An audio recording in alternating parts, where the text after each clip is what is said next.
All right, everybody out there, welcome in. Happy Friday night. Happy 4th of July weekend. We got a great one coming up. It's going to be a great show. We got a great guest lined up tonight. Hope everybody out there is doing well.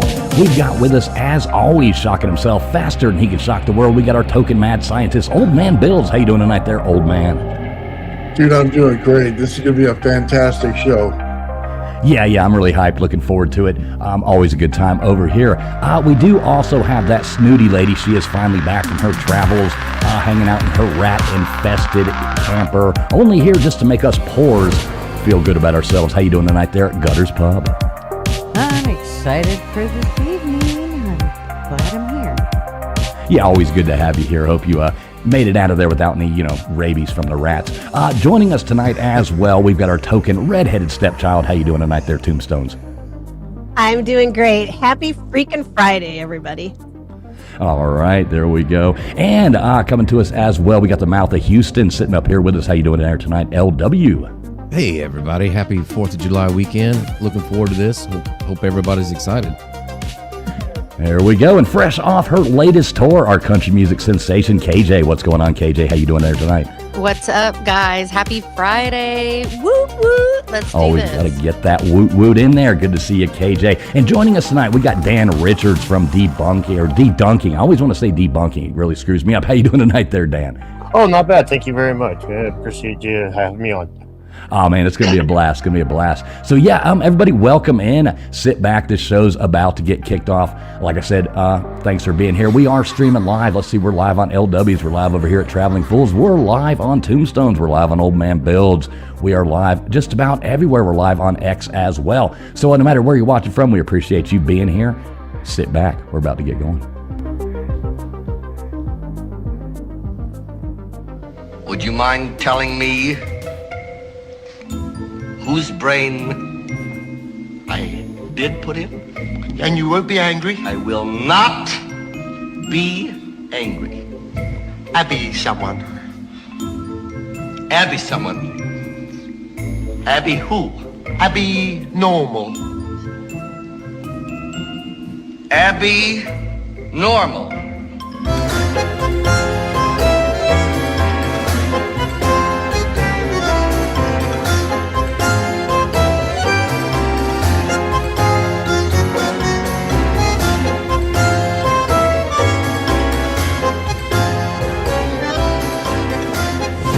Listening to the ASN Podcast Network.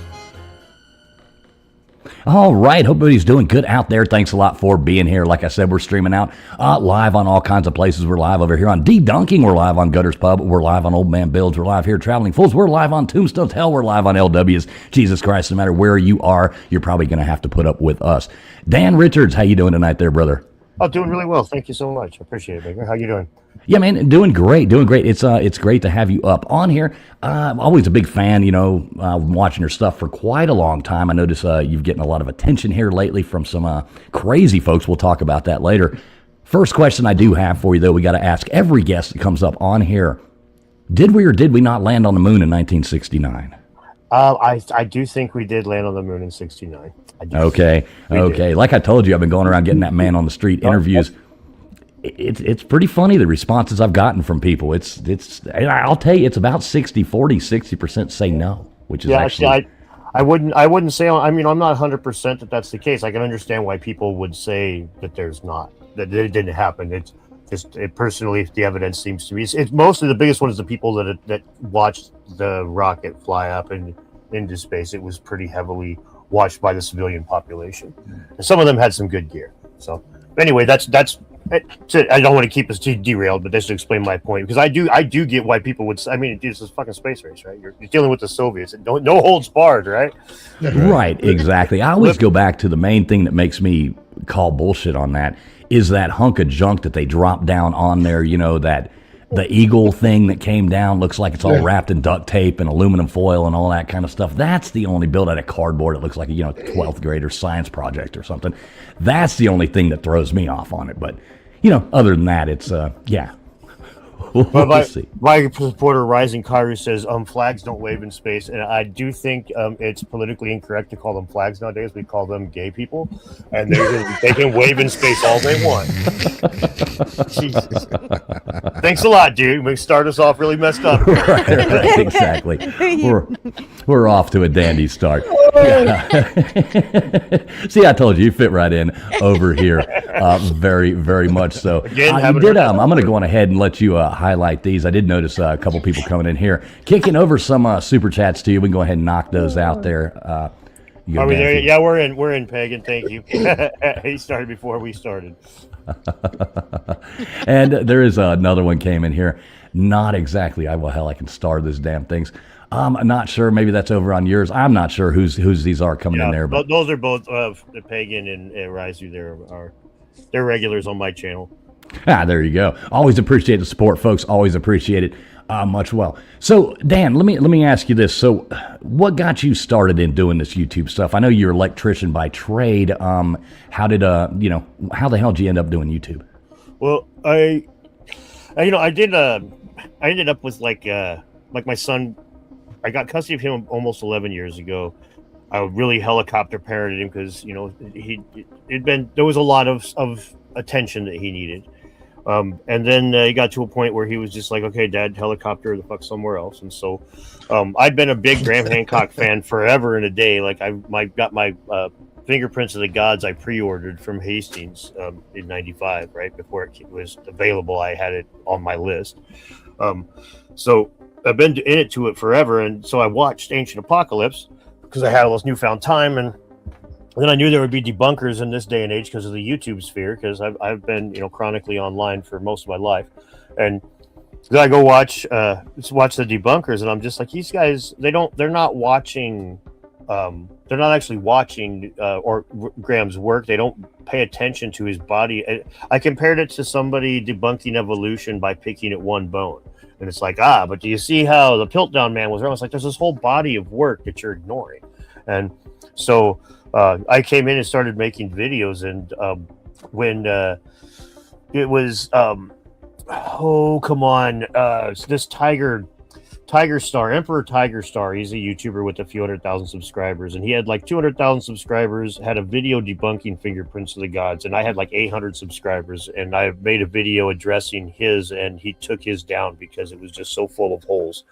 And at that point, I kind of realized that there was nobody else doing exactly what I was doing. People would come in and be like, these guys they're all part of big archaeology or whatever. And I just rolled up my sleeves and was like, no, you got this fact wrong. You got this fact wrong. You got this fact wrong.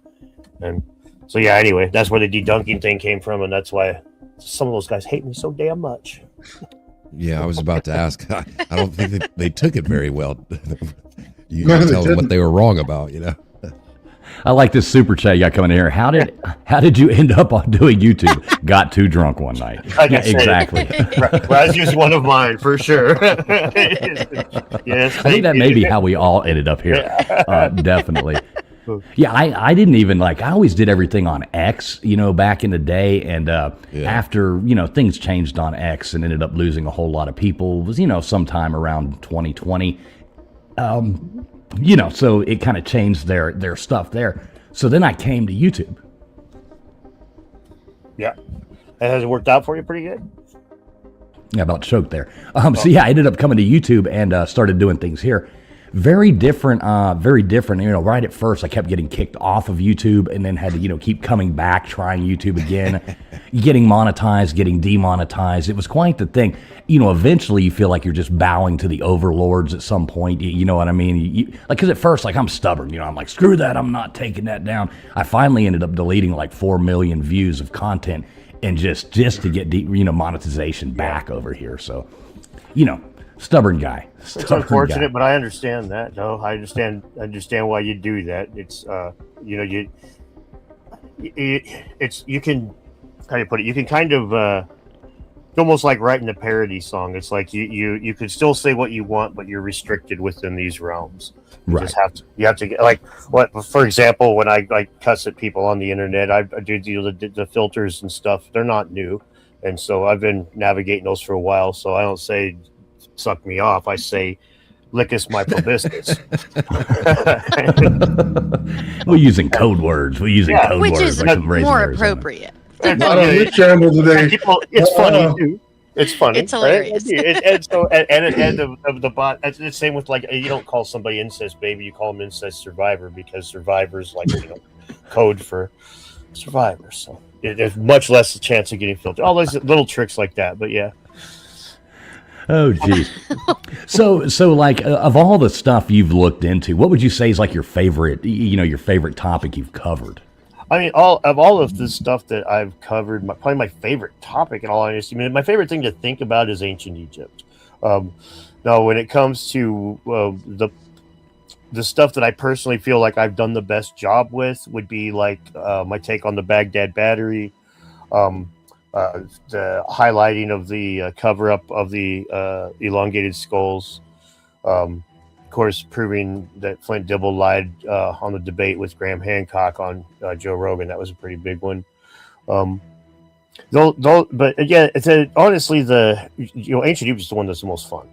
Straight up, just the most fun. I mean, come on. There's a reason they call us pyramidians, right? See, I agree. That's like where, everybody up here, we've kind of put a panel together of, lunatics basically here that we always have. We're all kind of into different things, so to speak. And mine's always the ancient civilizations. I always go back, to ancient. Now, have you been to Egypt yet, Dan? I have not. No, I haven't. Here in the next couple of years, now that my son's going to graduate and stuff, but. Well, you have to let us know if you're interested in going. I'm actually trying to plan a trip over there with a few different people, and doing it because I'm kind of one of those safety in numbers kind of people. If you get a bunch, 4 or 6 dudes, walking along 6 foot tall, you're not going to be the prime target. It's going to be that old couple over there or something like that people are going to, try to target out, So I'm actually been trying to put together a group to go over there and do that. So. Yeah, we'll have to keep you posted on that one because it'll be pretty fun. A bunch of degenerates in Egypt. If we can make it back without getting arrested, that would be good. Yeah, that's one of the jokes I made with my boy Jimmy Crusade. We were talking about getting ready to talk to Zahi Hawass on Piers Morgan the first time. I told him that it's like, you can let me take these on the dome because one of us is going to climb off of the airplane in Egypt and get caught smuggling heroin. Well, I'm not going to Egypt anytime soon, and you are, so I'll be the one. But of course, that didn't work out because Jimmy's more of a firecracker than I am. But I got to address Rue here. I wonder if these guys have read Dan's X post. Though that's a very, very good question. I was actually about to bring that up right there because I saw one you put up earlier that absolutely cracked me up. Had something to do with a glory hole, and that was. I hate that I know what that is. I don't. Will someone explain that one to me? No. I don't know what that You only know what one side. You only know what one side looks like. Oh wow!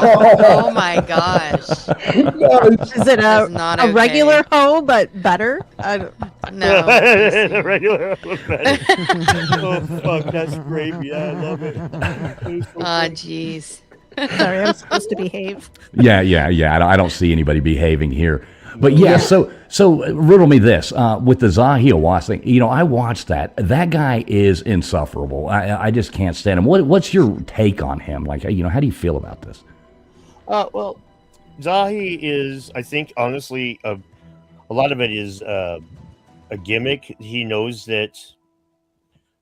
what side his bread's buttered on. There's a video I made a little bit ago that was talking about it, but there's clips that I show about him all the time. That was a clip of him that I like to highlight a lot. That was after Arab Spring when they had all the revolutions in Egypt in around like the mid 2000s. Tourism went down from like billions of dollars a year down to like a trickle of a few $100 million, right? And so Zahi Hawass is talking about this, and he says, no matter what bad is happening in Egypt, those new age people, they will come. And the thing is, he knows that the mystery is what sells. So by playing the moving shell game with, and I'm not saying that there's not artifacts disappearing. I'm not saying there's not things being hidden. I'm saying that these make him money. This is why, like opening up that second chamber that they found with the muon scans a decade ago now, It's like could be the goose that laid the golden egg. What if they find What if they find a mummy in there? What if they find this Khufu's body in there? I mean, it's a big deal, get a lot of attention for a little bit, but all those Atlantis bros, they're in Zahi's mind, it might be enough to prove everything's bullshit to all of us, and now he doesn't get all the tourism anymore. If you watch Lee Claire on Twitter, he started this too. 2 years ago, he was not antagonistic at all. Now he goes around talking so much shit. He's one of the guys that I blocked, which I don't block a whole lot of people on Twitter, but they got to get pretty antagonistic, and Lee's one of them. And he's the dude that's in charge of Göbekli Tepe. Same kind of thing. The mystery is what sells. You don't need to investigate. Why dig up more? The people hoping that they can get into that thing over there, that's what's getting those fuckers out here to begin with. So I think that's a huge part of Zahi Hawass's case. He is a heel from wrestling. He's a deliberate villain. Right. I don't trust the guy. He looks like a villain, like you would see him in like one of those Scooby-Doo or something like that. He looks like you'd pull the mask and it'd be him underneath, sitting there with the big nose and all that. I just don't trust the guy. He's very, very unlikable as well. I remember him getting, I guess with Jimmy Corsetti, he was like so mad at Jimmy on that one. I guess it was on Pierce. And you could just see the anger seething out of that guy, and it was beautiful to watch. I mean, I'll be honest. I guess one of the things I say a lot is that I've been online for a long time, and be in the 80s and the 90s, early 2000s, you type and argue with somebody, you'd imagine you're like, man, that guy's probably over there you could just tell as fast he's typing all the typos. That guy's mad as fuck. He's over there just seething. But now you see it on the internet in real time. They'll make a video and they'll start yelling. Yeah, it makes this so much fun. Those Piers Morgan shows can get pretty hyped, pretty crunk. Yeah, when me and Jim were behind the scenes the first time, they had Milo Rossi and Flint Dibble on, and then me and Jim were talking in the back room chat before they let us on, and that this is like Maury Povich, and we're the Jilted X. They're gonna drag us out there. we're fucking Jerry. Right, exactly. You mentioned Flint and Dibble. I went back. I'd seen clips of you on Rogan, but I went back and listened to the episode this week. I highlighted my favorite comment here. It says, I'm flinting my dibble so hard right now in the comment section. Yeah, the Flint Dibble guy, he's another insufferable person. I mean, you can just feel the soy just seeping out of the guy. But shout out to whoever made the Flint Dribble channel on X that goes especially behind every one of Jimmy's posts that he goes up, it's the Flint Dribble, and it's like, well, let me explain. I love that freaking account, man. That is awesome. Yeah, he's pretty funny. So what was it like? I got to know. Going on those shows. I mean, those people just reach out to you and they were like, hey, we've noticed your stuff. I mean, how did all that come to pass? Well, I got email from or a message from a dude on Twitter, John Gribsby, who's he's the archaeoastronomer who did the work on Draco from Heaven's Mirror, Graham Hancock's book Heaven's Mirror. And so we followed each other, and he reached out to me after I started making videos on Flint Dibble and the things that he'd gotten wrong that looked like deliberate lies in the debate.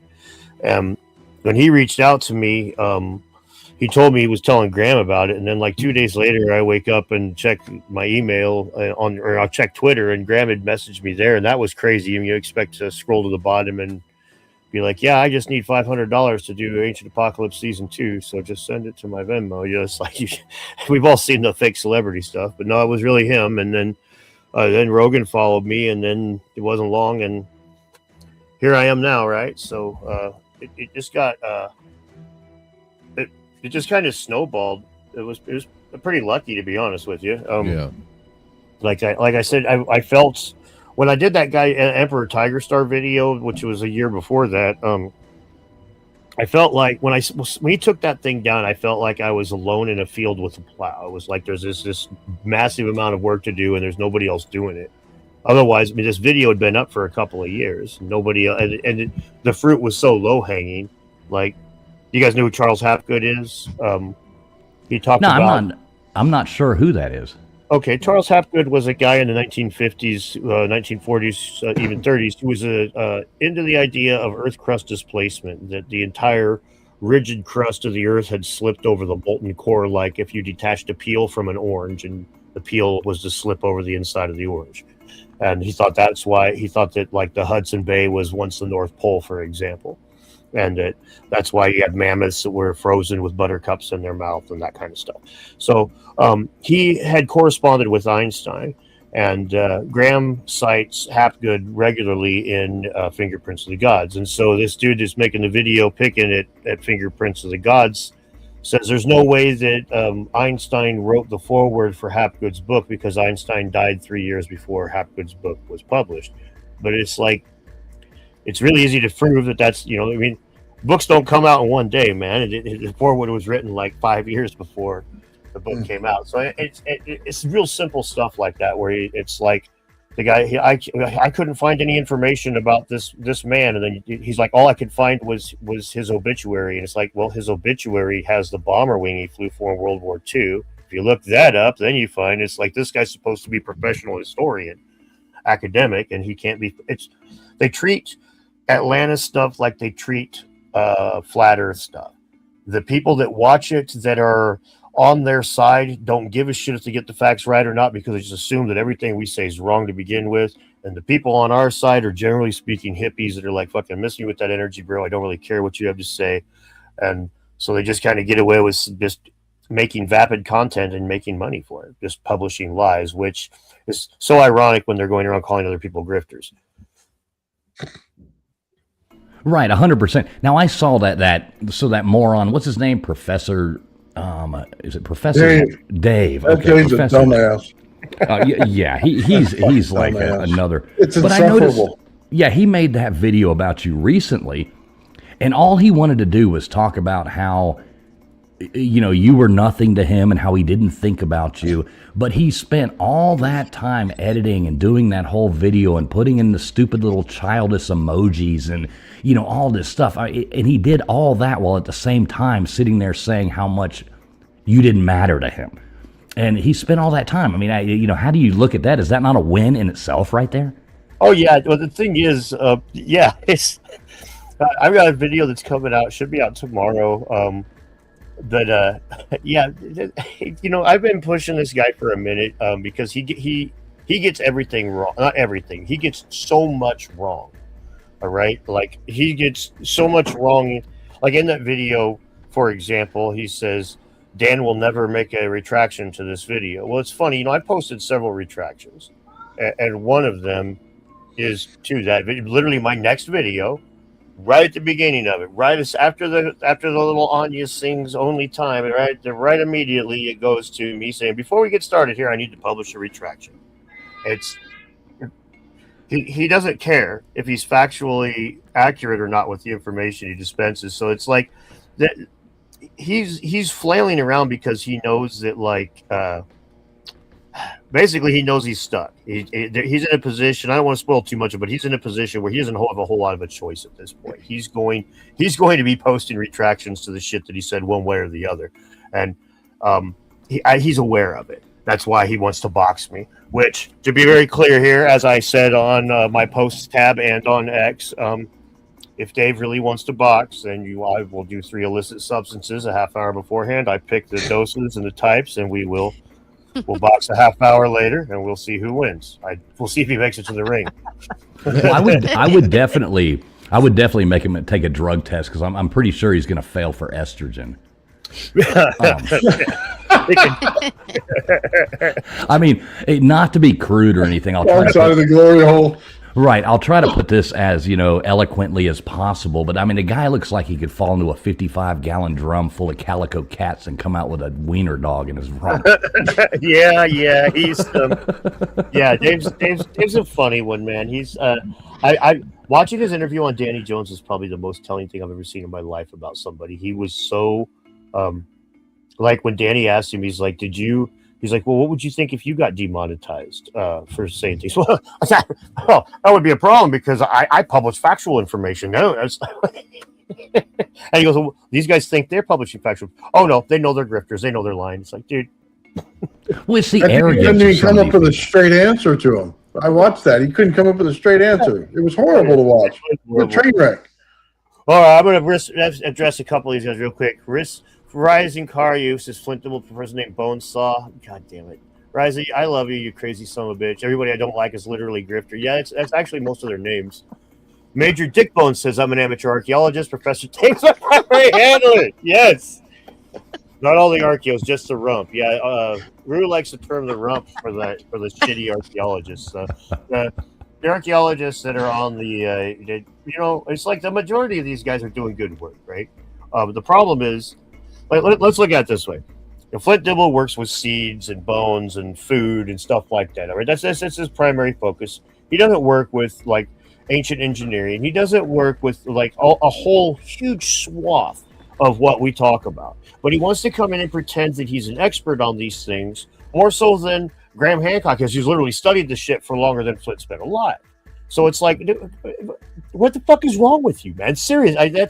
How can you? I worked as an electrician.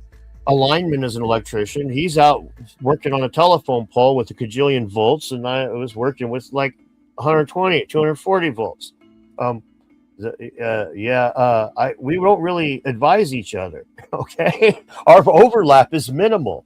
So just because he's an archaeologist, somebody else is an archaeologist, doesn't mean that he's got all of the expertise in his back pocket. And the ones that are diametrically opposed, that are just like knee-jerk reaction opposed to different ideas, to different things. These guys they're damaging. They're well, let's put it this way. If guys like Dave Farina, who attack every scientist who publishes anything outlandish or out of the ordinary immediately, and all he has to do is have some scientists to push back. If it's a majority, if the consensus if the consensus is against an idea, Dave will jump and attack that idea. If that shit was happening when Pasteur was around, we wouldn't have germ disease here. I mean, this is you can't ever advance. Every single real advancement in scientific history has been in the face of the norm, whatever you want to call it, the accepted knowledge. So sorry, I'm rambling. No, he's a Google regurgitator. All he does is, if it's not on Google, he doesn't say it. The guy has absolutely no opinion on what goes on normally, and he doesn't pull anything out of the box whatsoever. Dude, complete clown.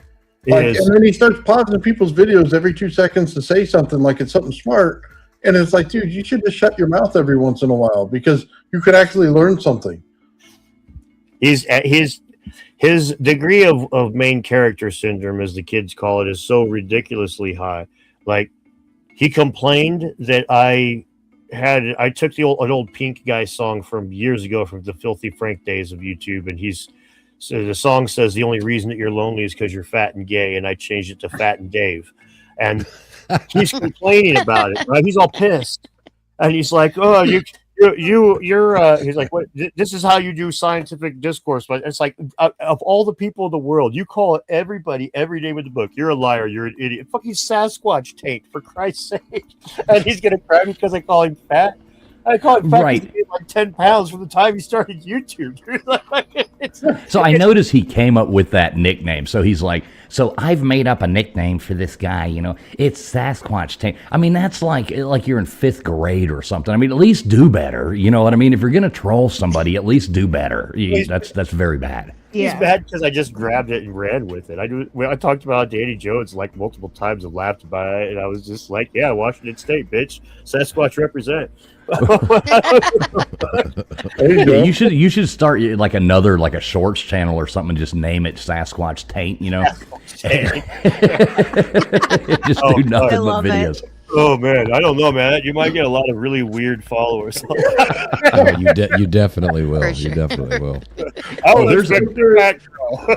There's something special about the big, and I love all my Bigfoot people, and I do love Bigfoot. The thing about and the lore around it. It's really fun, But boy, that Bigfoot community is. I mean, they're cutthroat. Like did you like the recent thing with the the videos and the new documentary coming out. I mean, it put the whole Bigfoot community into like this. They were all fighting with each other and hating each other. It was absolutely ridiculous to watch. Almost as like the true crime people on here. Yeah, it's pretty frustrating. There's a lot of things like that that come into these communities, and like we're kind of dealing with the archaeology stuff, with the archaeology, alternate archaeology with the scans under Giza, where it's got like a really clear, distinct line of people. Some believe that these are real, and some believe that these aren't. And it's, these kinds of church splits. I understand why they exist, and I understand why people argue about these sorts of things. But it's also, like I said when I was on stage with Billy Carson in one of the events that I was, one of the quests for ancient civilizations, which the next one's coming up in Austin here in October. Plug. Like people, I was talking about how we've all got different opinions. It's like a herd of cats. It ain't like the archaeologists at all. But we do need to remember that we're all just 15 minutes away from being called white supremacists by Flint Dibble, even Billy. I mean, so it's like we can argue about big rocks, but let's argue with big rocks about the people who won't even let us talk about the evidence without calling us names first. I thought that was such poor taste when he went after Jimmy with that. That wasn't really, because I really like Jimmy Corsetti. He's a good dude, and I've followed. I remember when before he was even at 1,000 subscribers, I found his channel, came across it, and I was like, wow, this is a cool channel. And he was, doing all the rich hot structure and the Eye of the Sahara, doing those videos, and that's fascinating stuff. And a lot of people, you can believe it, not. It's all a myth. But why do you think so many of these people, like the Flint Dribbles, I'm going to call them Dribble, like the Flint Dribbles and why are they so scared to the possibility of something they didn't learn in a textbook being real?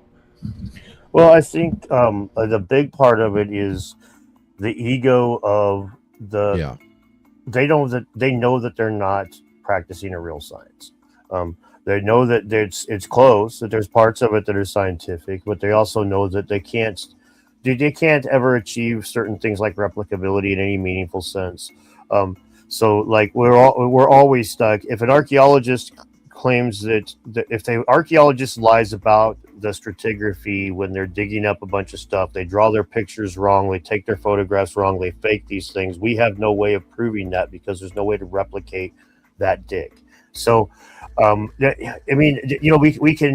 can heavily imply it by a huge body of evidence, but like an example of how different sciences are from when they're soft to when they're hard is like taxonomy, like the different animals and how they believed one evolved into another, and then like they had all these trees built, phylogenetic trees, and then we get DNA, and all of a sudden they're like, well, this whole fucking chunk moves over there, this chunk moves.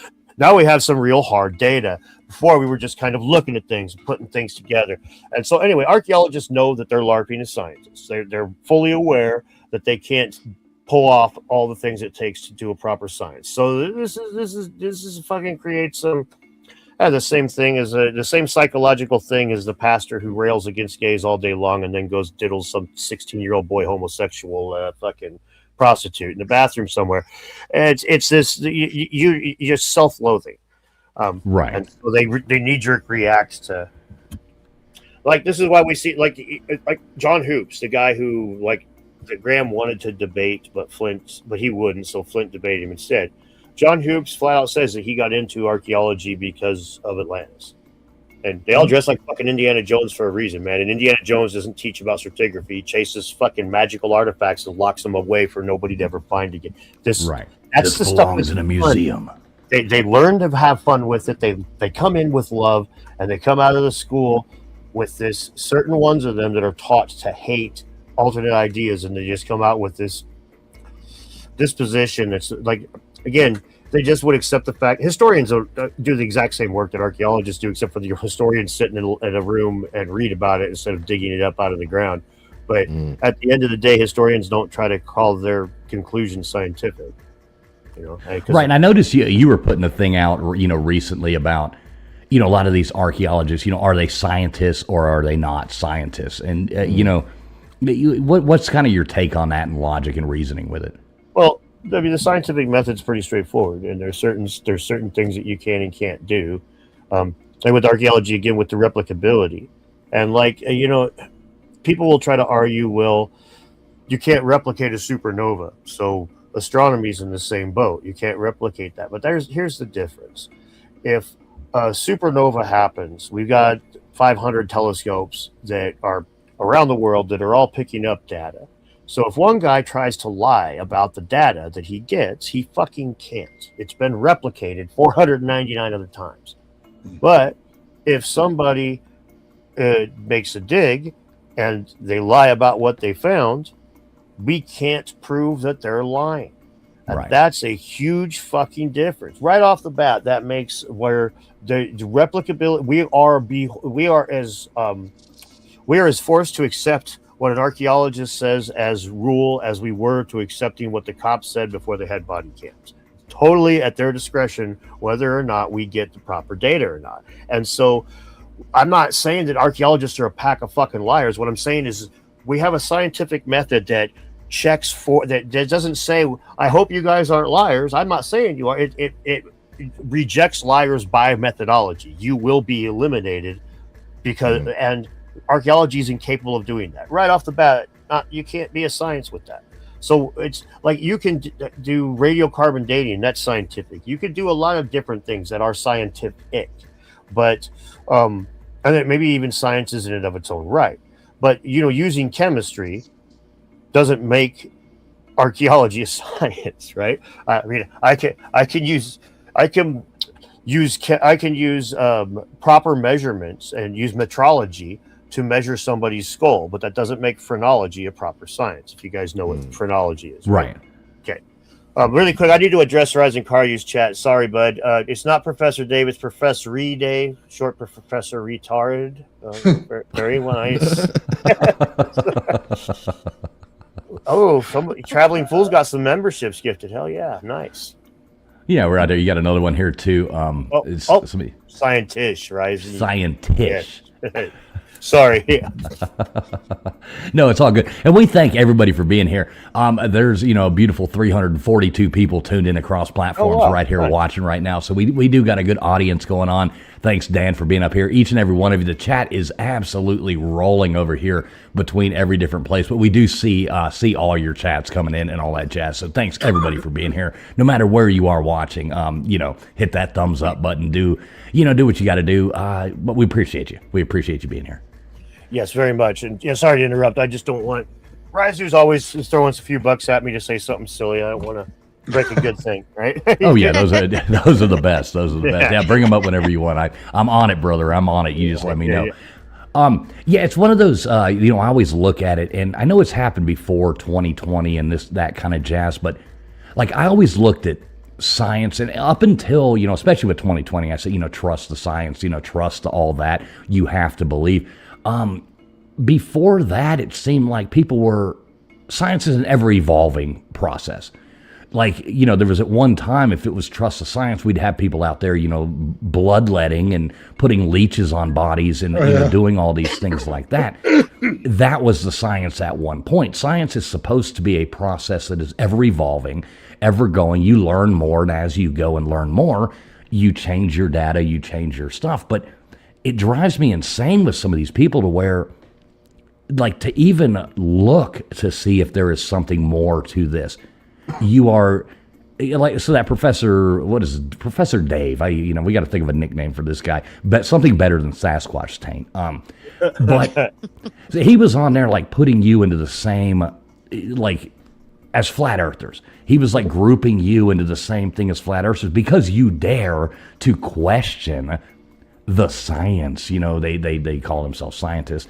Ass clowns is what I would call them. But you dare to do that, and I mean, that's not right. Well, it's so patently anti-scientific that if you want to really get into science communication, and that's what Professor Dave calls himself, and that's what I would call myself in a lot of ways, to be a science communicator. I do I just, a lot of times that's all I talk about and I'll give you my opinion, but the science is where I'm leaning. That really the first dude that really did that with like hard data and injected it into the mainstream was Carl Sagan.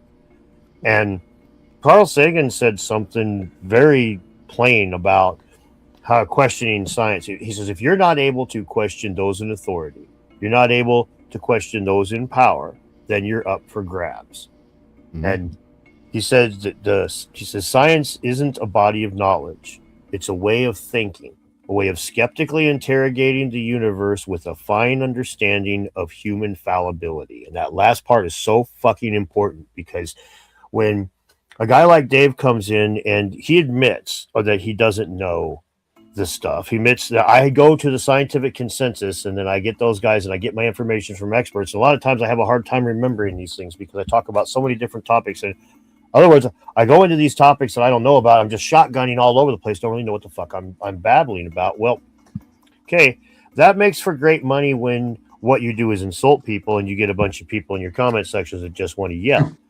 But it's not, it's not conducive to any sort of you don't even know what the fuck you're talking about, and you admit it. Well, at that point, it's like, which scientists do you believe? And if you are going to admit that there are certain areas, like for example with the 2020 stuff, if you're going to admit that there is an area there that you can't trust the scientists because they seem to be polarized, they seem to be fighting. And by the way, the medical community still has the top 10 papers that are the most cited after being retracted are all medical. Medical community is at each other's throats over this shit still.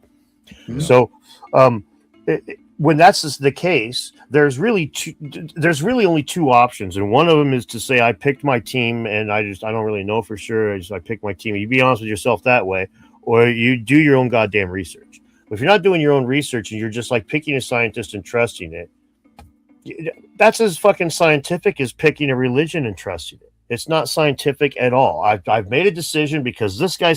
I saw this guy wearing the same anti-politician I don't like sticker that I wore on my car. Fucking, I think he must be right. It is just superficial nonsense. You drive a Prius too? No, I don't. Drive? They let you drive? High school guidance counselor Dave Zanafia says, yes, he's on it. You're awesome. Yeah, if he's a high school guidance counselor, I would bet some money there's a bunch of kids that walked out of that room with a sore poop chute. But not saying that, allegedly. Ever since they shut down the island. So that was one of the best parts about his interview with Danny Jones. It's like, he was kicked off of X for anti-Semitism, right? Like, he was banned from X for like talking like openly anti-Jewish stuff. And so when he's on Danny Jones and Danny's like, wait, who is this guy? I want to follow him. It's Professor Dave, yeah. When he's on Danny Jones and Danny says, so did you, he's like, so has there ever been a conspiracy theory that you've been wrong about? It's like, oh, no, never. He's like, well, what about all the Epstein stuff? And clearly referring to like Pizzagate, trying to get him to like, I'm sure that 15 years ago you weren't in agreement with all that shit. Well, Dave's like, well, I always knew there was something up with him, and starts talking immediately how he's an anti-Zionist and how that's why he always knew there was a problem with Epstein. And it's so goddamn funny. It's like, well, of course he eats babies. Did you look at the fucking last name? Steen? Hello? It's like, Jesus Christ, bro. Woo! No wonder they kicked you off X, man. I say some spicy shit, but goddamn. So yeah, anyway, this guy, it's funny, man. Like he's it's funny because I know that he thinks he's like so aggressive and gets all these. Like he talks about how he's taking my channel down and all this stuff, and it's like, dude, I do public tours and stuff where I go to fucking all these speaking events and shit. Mm-hmm. And I know it's crazy. I don't upload as much during those times, so I get my views go down and stuff sometimes and stuff. And he was even the parts about me not making money and stuff. I was like, oh my dear Christ. You ever seen my shelves, bitch? I can buy your car with the fucking video games on it, man. Come on, shut up. It's stupid. Yeah. I got okay. You talk about video games. Favorite video game all time? Go. Lords of Thunder for the Sega CD, probably. That's all really right. Good one. I got to go with Mike Tyson's Punch Out. I love that game. I can still like, just like my social security number, I can go 00737359963, boom, right up there, have Mike Tyson, ding, ding, ding, ding, ding, and then I get knocked out in the first, 3 hits, and I'm like, God damn it. Yeah, I didn't realize you could have one of these Xbox controllers and do like the, play that live just with an Xbox controller and an emulator. So every now and then, like, I'll get drunk at night and go live, and try to beat Mike Tyson and run through the game, And I still haven't beat that son of a bitch, man. It's pissing me off. I used to be able to do it every time, but I do have a message, a question from the chat there. Yeah. What do you think? What do you think about like carbon dating with artifacts and stuff like that? Well, I think carbon dating. That's one question I had. I watched that Matt Bill podcast you did. That was a good section. Got a little heated there, but that's a good question. The debate one, no, thank you, the carbon dating is okay. We know that there is some degree of inaccuracy to it, and I'm all for carbon dating. The only thing that I really have a problem with carbon dating when they start pushing it around like they did in that, like I was talking about with Matt Bell, where it's like, the carbon dating ends up a couple hundred years off of where they say it should be, and they're going to be trying to shove the dates together. I'm going to have a problem with that when there's a debate. I don't have a problem with them using like the Bayesian modeling stuff. The way they use the math at the end to eliminate outliers, because carbon dating is like, each carbon atom decays at its own rate. Like there's a half-life that you get because half of them have decayed, but half of them haven't. That's the reason is because each one decays at its own rate. Like it's kind of random. So when they measure, the more accurate the device, the less amount of atoms that it needs to catch the decay of, you can end up with lesser. You can end up with less accurate dates. Like the more samples, the better, right? So they use Bayesian modeling to rein these random numbers in, because you end up with it's like flipping coins 10,000 times. Eventually, you get averages. You can guess it's going to be around 5,000 each, right? Now you might be a little off, but once you get to those kinds of big numbers, you're not going to be off by much. If you only flip it 500 times, you might find yourself off by quite a bit larger percentage. Right. So they use Bayesian modeling to rein these numbers in and stuff, and I don't have a problem with that. But when they use that kind of stuff where there's debates, it's an area where it allows for fuckery. Just like I don't have a problem with people cashing out money at a casino, but if they're laundering money, that's an area that allows for fuckery. That's all. So I do more or less trust carbon dating, not implicitly, but I don't think that there's just bullshit junk science. Rising Karu brought up the stole my bike meme. If you don't know that one, it's pretty hilarious. It's an old one, but it's the cut scene from Mike Tyson's Punch Out where little Mac's chasing him on the bike, and somebody's singing over the background, N-word stole my bike, N-word stole my bike. And now instead of training with little Mac, at the end of each Mike Tyson round, you're chasing the guy that stole your bike because of the song in the background. It's pretty horrible, but it's old YouTube. Old YouTube. Well, I like the catch the wave Coca-Cola Max Headroom thing back there. Oh, thank you. Behind you. I don't know if people have noticed onto that, but I'm a big fan of Max Headroom. Dude, they Max Headroom to fly. Have you seen that at all? No.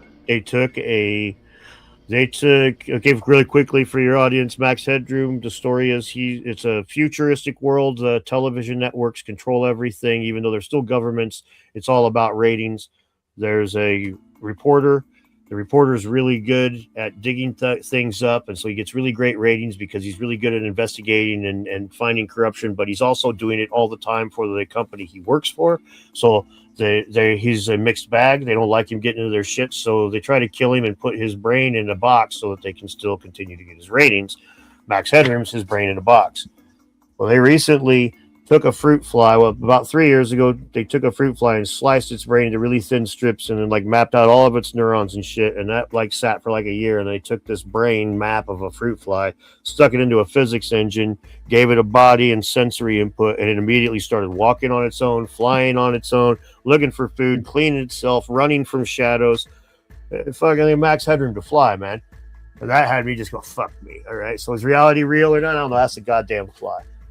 Do you remember in the 80s when somebody hacked WGN with the Max Headroom thing? That was epic right there. Yeah. I mean, imagine being that guy right now. He might be like that What was the name of that guy who jumped out of the airplane? Oh shit, Cooper, DB Cooper. Yeah, DB Cooper. I mean, that's Cooper. like epic right there with DB Cooper. Whoever did that with the max headroom. Yeah, they think he had to have like portable microwave equipment and maybe even an entire van. Like there's like a lot of different theories about it, but like all of them point to like some expensive equipment and like the kind of thing you would see in a fucking movie. Like dude pulls up Ocean's 11 style with his van and points it at the camera. You're like, God damn, dude. It was probably old man Builds. all Probably the old man Builds. He's up there smiling. He's like, I could see him doing it. And all to troll the people, man. It said nothing, right? It was like just a bunch of bullshit. It's funny. Yeah. Now, speaking of old man Builds up there, he does a lot of testing and building Tesla coils and doing a lot of that stuff there. I heard you talking, and he was in your chat the other day. I was watching because I always watch your stuff while I work. I do woodwork, by the way. When I'm not on here, just running my mouth and acting like an idiot. But he was in there, talking. Y'all were talking about the pyramids and stuff. Whether or not they were, I don't know, Nathan. Take it away. You know what the hell I'm talking about. Oh, he was talking about the one guy who was talking about the telluric current, and he was over there making fertilizer inside the pyramids. Mm-hmm. Yeah. So it was just simple because, like, if you sit on top of the pyramid, right, you could take those jars and they'll fill up with energy, right? So you look at that and they're basically capacitors. You got ions that fill them up, right? What people don't really understand because they didn't do the Tesla experiments to put the energy into the water table like he did in Colorado is so basically anytime you do that, you create a, what do we want to call it? Oh God, just forgetting the name right now. It's basically the circuit that cancels, they say always cancels everything out. So what you do is you put the energy in there and it breaks the magnetodielectric into ions. Okay, is what every cold energy experiment does. You know what I mean? Whether it's talking a geometry coil, whether you're talking a wire down the center of your Tesla coil, no matter what it is, you're breaking away the ion from the electron. So basically, when you're standing up there, you're just getting the energy from the atmosphere. It's a 100 volts per meter, right? But those are ions from the ionosphere. So what happens is if you did the Colorado experiment, is you basically take that energy and you drop it into the water table. And as soon as it drops it into the water table, it makes everything energized when you put a light bulb into the ground, right? Well, that's pretty simple. When you go over there, all you have to do is take the wick effect to granite and it'll make all of that become active. And now all you have to do at that point is put the light bulb next to it. It makes a huge capacitor, and the more compression that you get on top of it, which is why the stones are so big, once you get all that compression in there, it creates energy on the inside that you can't get out because now it's stuck in there. So I do the experiments here all the time. I put the energy into the water and I'm able to pull it off, and you could put your hands in there. 60,000 volts of energy. I'm putting my hands in there with no problem whatsoever. It's more than the skin effect because of that. It's regular hot energy, but this isn't hot energy at all. It's ice cold. It's creating radiation is what it's creating. So yeah, it was just a total different thing, man. This is what I study all the time. So I do all the experiments. I reverse engineer everything. So if it's a Bedini device, I've reverse engineered it. Edwin Gray, I've reverse engineered it. Every single Tesla coil experiment, being able to start every single one across the room, without a problem, just by the winding itself on those coils. I've done those experiments. Heck, I did a show when we did it on this channel. I do live experiments, man. I'll flat out take that Tesla coil, run it into the water, put my hands in it. I love watching them get shocked. It's amazing. Dude, energy is so different than people, what they actually think. And that's what I came out to prove. All cold energy experiments, I reverse engineer them till they're repeatable. And then I'll put them on my channel where you can see it. I'll do plasma physics right in front of you.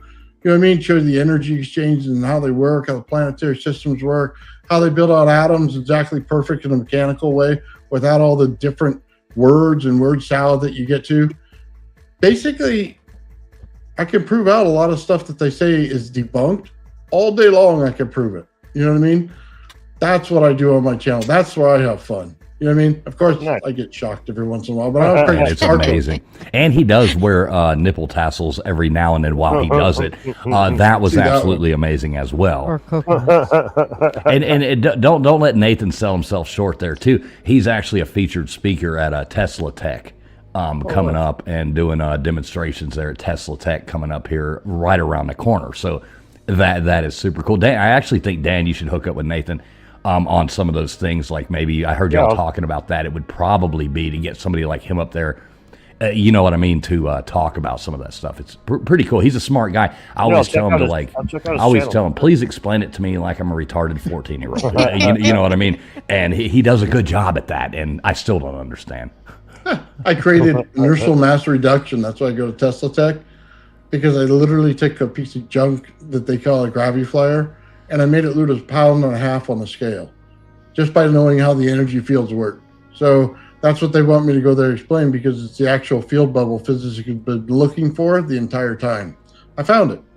Oh, nice. And it just came out to be magnetosphere, boundary layer, ionosphere. So when you put the ions on the other side of the magnetodielectric, you create a boundary layer, and it basically makes a real thick zone. And as soon as you do that, you can become anti-gravitational it's really just gravity itself is all you're creating. So that's pretty interesting, man. I'll have that thing flying here soon, and then we'll really reset physics on how it's done. Well, now you're going to get us all killed, so thanks for that. I don't know this guy. I have no idea who he is, and I definitely, use everything that runs off of oil. Yeah. Yeah, exactly. If we don't hear from Nathan next week, we know why. He definitely got a visit from the Alphabet community. It was nice knowing you, Nathan. Good job. I'm gonna miss him. Right, we are gonna miss you. R.I.P. Pour one out for Nathan. Oh, so bad times. Well, yeah, definitely check that stuff out. I try to look into as many things as I can, and try to take as much of an open mind approach to as many different things as I can. Like I said in my last video when I was reviewing those alien artifacts, that they don't, they just look a little bit too good to be true. But one of the things that I was saying when I, in the videos, it's crazy, but if you're gonna actually, look into something, either try to put your emotional response away or don't fucking bother. I mean, that's kind of like the whole point. Again, to return to what I was saying about science, of why archaeology doesn't qualify. If you can't remove your biases from it, you're not really doing it scientifically. And I know that everybody's human, and so we're always going to have our biases. But I also know that like a cop is if I spit in a cop's face, he's probably not going to hit me for it, and if he wants to keep his job, he certainly won't hit me for it. But and so if you're the kind of person that can't handle getting spit in your face without swinging back, you probably shouldn't be a cop. If you're the kind of person that can't put your ego on your shelf, probably shouldn't be a fucking scientist, even if you're just LARPing as one, wearing a fancy hat. I got one of those fancy hats too. I can LARP as a scientist. Do you have an Indiana Jones hat? Oh yeah, I got right here. Here, I can even wear it up my headphones. He's going to come back morphed into Flint Dribble. I can feel it already. Not completely. Oh, you have a penis. I'll put it on top. Yeah, I'll put it on my headphones. I can go like Flint during the debate where he couldn't take his headphones off or the hat, so he just. I know. I love the way he wears his hat on top of his headphones. That is definitely a very macho man move there. I'm not exactly the paragon of. Let's put it this way: they don't call me when they're doing the fucking catwalks and shit. But Vogue magazine doesn't usually cite my work. But dude, I know better than to wear fucking a shirt that goes past my fucking fingers and then sleeves that go up to my forearms. I mean, Jesus, titty fucking Christ, dude. Now, see, I knew I was a fan of you when it was like, Pierce Morgan, something like that. You're up there on stage, everybody's wearing like nice clothes. They're wearing like their best outfit. And I'm like, dude's wearing a Carhartt fucking shirt. I'm like, yeah, I like this guy. Yeah, I'm a redneck. Have been most of my life anyway. Dan has a flat ass. Stank, fuck you. Stank's one of my supporters. I just pick on him. Yeah, you've worked many job sites, so there's only 3 statements you need to know on a job site. It's I heard that looks good for my house, and Wait, what is the other one? Heard that, looks good from my house, and shit, I can't think of the other one. What is it? I'll get to that later. I'll get to that later. Man, I have to text my son, tell him, hey, bonehead, cut it out. I'm on a fucking live stream. Yeah, like when people text when you're doing live, especially when they know you're live and they'll start asking you questions. I got a friend does that all the time. He's like, ask this, ask that. I'm like, son of a bitch, why don't you just put it in the chat? Yeah, that one hurts, man, because I can't respond to text very well, and the chat and the live discussion. But yeah, I've had that happen too. It's like people send me. Have you noticed in life, like, you know, we're all 39 here on the internet, but have you noticed in life, it seems like, you know, you get older and you need medicine. Somehow or another, all the writing on medicine bottles seems to be getting smaller. So it's like you go and you're like having to take pictures of stuff and then zoom in on it with your phone. I think that's the best invention on a phone, just so I can read how many Tylenols I'm supposed to take. I think it's just because you're getting older. Your eyes You hush your mouth, lady. You hush your mouth. So Dan, so what do you think about what do you think about, like, with the pyramids and stuff? I know you like to talk about pyramids. What do you think about, like, the age of them? I mean, like where do you put yourself into that? Well, definitely most of it was. I mean, there's a massive amount of it that was done around when they say they were. I think that I think the groundwork was done a lot. I think those sites were sacred much longer ago, and I think the Sphinx is the linchpin for the whole site. I think that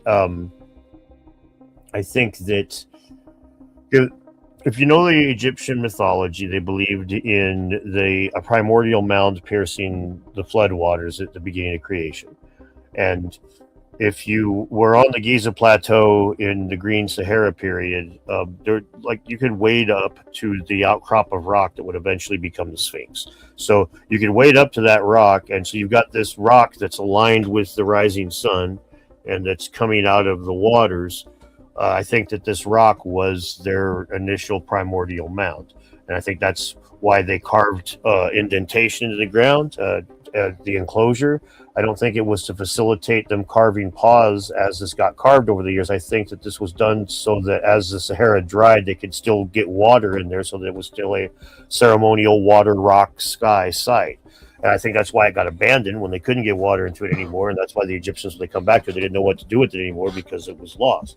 So I think the Sphinx was the linchpin for the site. And I think the pyramids and everything else, I think that I believe that was all laid out a long time ago. I think that the archaeoastronomy data supports that.